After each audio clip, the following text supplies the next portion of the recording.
Okay, student, in our last lecture we discussed about how the blood. We've also discussed about the blood groups of the body. Today we discuss about the structure of the heart. To discuss about the structure of the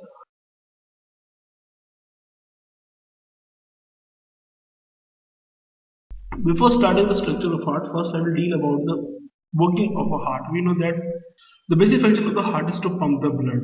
Then I will discuss about the heart present in a different kind of organism. We will discuss about the functioning of a heart in respect of pumping the blood. So start with the heart, and heart basically if I deal about the heart basically having chambers. These chambers are basically two kinds of chambers. First chambers, they are the receiving chambers. These are termed as a receiving chambers. And these receiving chambers.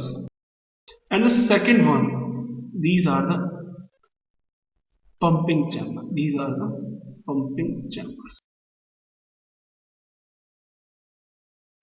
Receiving chambers are basically termed as auricles or atria. These are termed as auricles. And pumping chambers are basically termed as ventricles. If I deal about the entire structure of the heart, we start with the structure of the heart. We have to just discuss about the working of a heart in respect of pumping the blood. If I deal about the structure of a heart, then structure of heart will start from that. Is that the structure of heart will start from that? The structure of heart is that part that it. If I deal about the human heart, this is like that. This is the four-chamber heart. This is a four-chamber heart. In this portion is a right portion. This is the right auricles. This is the auricle. This is left part. It will be termed as left ventricle. It will be termed as left auricle. Then the lower part will be termed as ventricle. So this will be that. This is the right ventricle. This is the left ventricle. Then let's discuss about the structure of a heart. Basically, entire heart is covered by a layer. If I deal about the structure of a heart, entire heart. If I draw the diagram here, entire heart. Suppose that this is our heart. Okay, start. Entire heart is basically covered by a layer. This heart is basically covered by a layer. This is the heart. Entire heart is covered by a layer. This layer is basically covered entire heart layer that present. This is the layer. This layer is termed as the peri. In this pericardium, there is a presence of the liquid.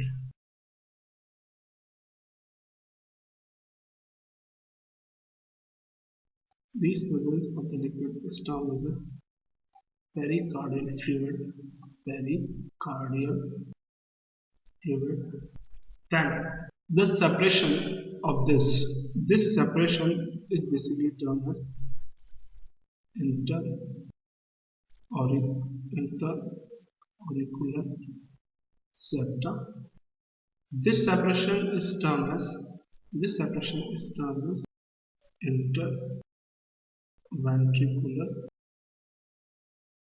Then if I deal about the functioning of the heart, basically all of the heart is basically covered by a layer known as pericardium, and in this pericardium there is a presence of a liquid. This liquid is termed as pericardial fluid.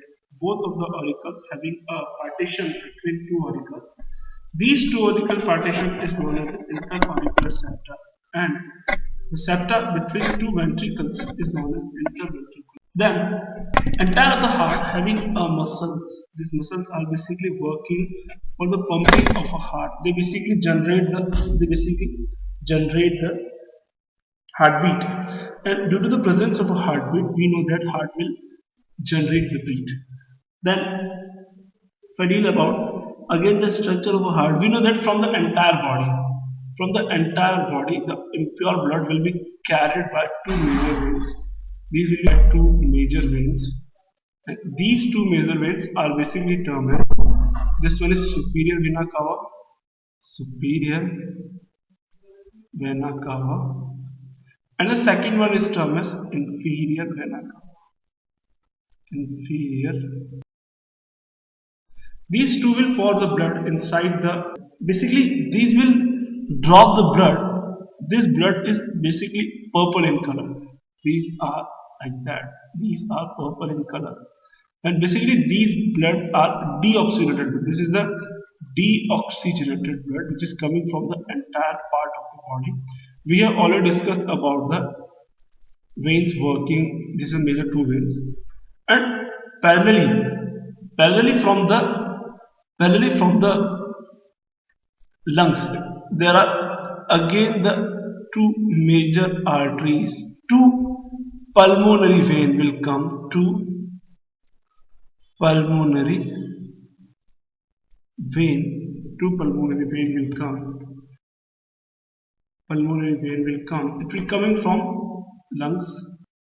There are two pulmonary veins, each from one from each lungs, and they will pour the blood, which is oxygenated blood, and this oxygenated blood will be like that. This is the oxygenated blood.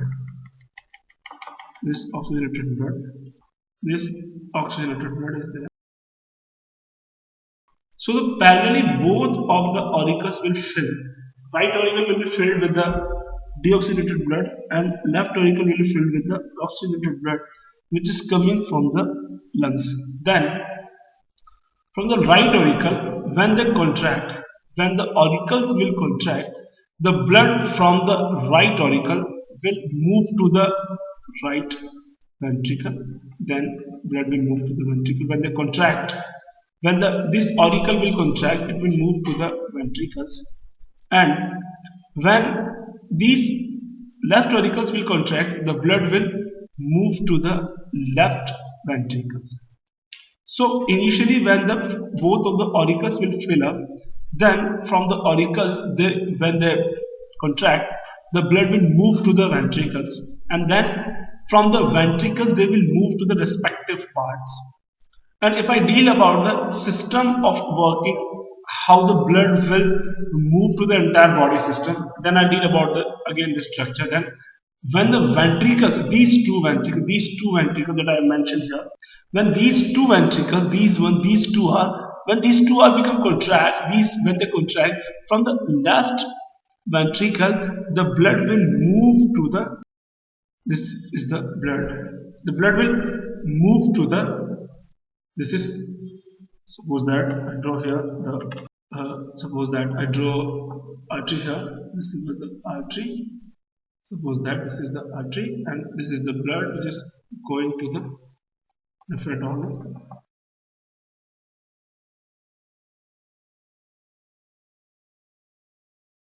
This is coronary artery,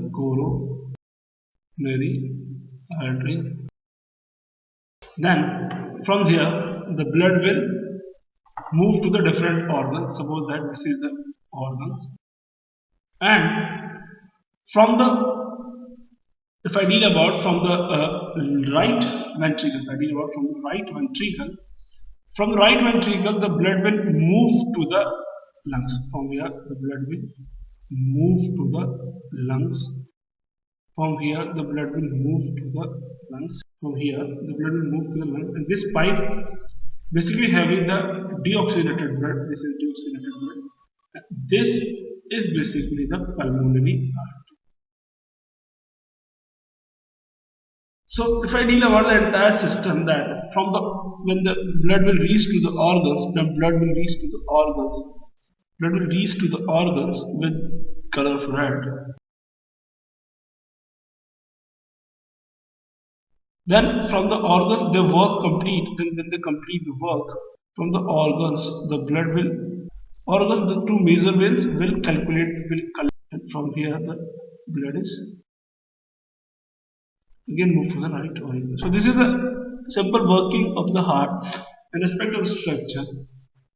One more important thing is that When the blood is moving from, I write the point here, when the blood is when the blood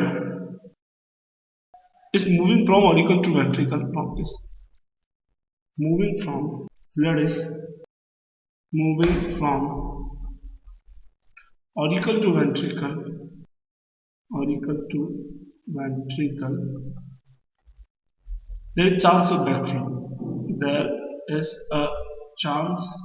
There is a chance of backflow. To avoid it, there is a presence of wall. There is a presence of the walls between right auricle and right ventricle. The wall will be tricuspid wall, and the wall between left auricle to left ventricle and the wall will be bicuspid wall. So these two walls basically check the backflow of the blood in the entire system. And if I deal about the working of the heart and respect of this, very important that these two walls are basically guard the backflow of the. So this is all about the working of the heart and respect of the structure. And this is all for today. In our next class, we'll deal about some more about the heart working and about the heart structure. Okay, thanks, students.